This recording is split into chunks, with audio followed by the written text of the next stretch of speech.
വളരെ പ്രധാനപ്പെട്ട ഒരു കാര്യമാണ് ഞാനിപ്പോൾ പറയാൻ പോകുന്നത്. ഈ വീഡിയോ നിങ്ങളുടെ എല്ലാ ഫാമിലി ഗ്രൂപ്പിലേക്കും, ഫ്രണ്ട്സിന്റെ ഗ്രൂപ്പിലേക്കും, നാട്ടിലെ ഗ്രൂപ്പിലേക്കും ഒക്കെ ഷെയർ ചെയ്ത് കൊടുക്കണം. കഴിഞ്ഞ ദിവസം ഒരു സുഹൃത്ത് എന്നോടൊന്ന് പറഞ്ഞു, കഴിഞ്ഞ 1.5 വർഷത്തോളം ഗൾഫിൽ പണിയെടുത്ത സമ്പാദ്യം ഒരു കൂട്ടി നാട്ടിൽ ചെന്നപ്പോ മഹറായി സ്വർണം വാങ്ങാൻ പോലും തികഞ്ഞില്ല പോലും. എനിക്ക് ചിരിയും ഒരൽപ്പം സങ്കടവുമാണ് വന്നത്.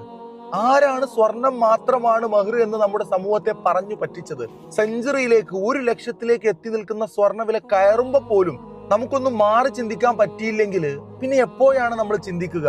വെള്ളി കൊണ്ടുള്ള ആഭരണങ്ങളും മഹറാക്കൽ പ്രത്യേകം സുന്നത്തുണ്ട്. അള്ളാഹുവിന്റെ ഹബീബ് പറയുന്നുണ്ട്, തസവ്വജ് വലൗ ബിഖാതമിൻ മിൻ ഹദീദ്, ഇരുമ്പിനാലുള്ള ഒരു മോതിരം കൊണ്ടെങ്കിലും നീ വിവാഹം കഴിക്കുക. എന്നും റെക്കോർഡുകൾ തിരുത്തി സ്വർണ്ണവില മുന്നോട്ട് കുതിക്കുമ്പോ സാധാരണക്കാരായ ആളുകൾ മഹർ കൊടുക്കുന്നതിലും പുതുപെണ്ണിന് സ്വർണം കൊടുക്കുന്നതും ആലോചിച്ച് സങ്കടപ്പെട്ടിരിക്കുകയാണ്. അതിന് പരിഹാരങ്ങൾ ഉണ്ടെന്നതാണ് സത്യം.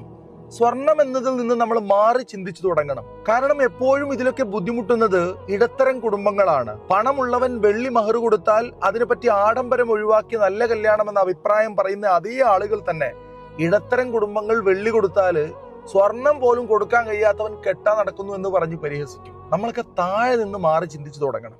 ഇനിയും മാറ്റി ചിന്തിച്ചു തുടങ്ങിയില്ലെങ്കിൽ കനത്ത വില കൊടുക്കേണ്ടി വരും.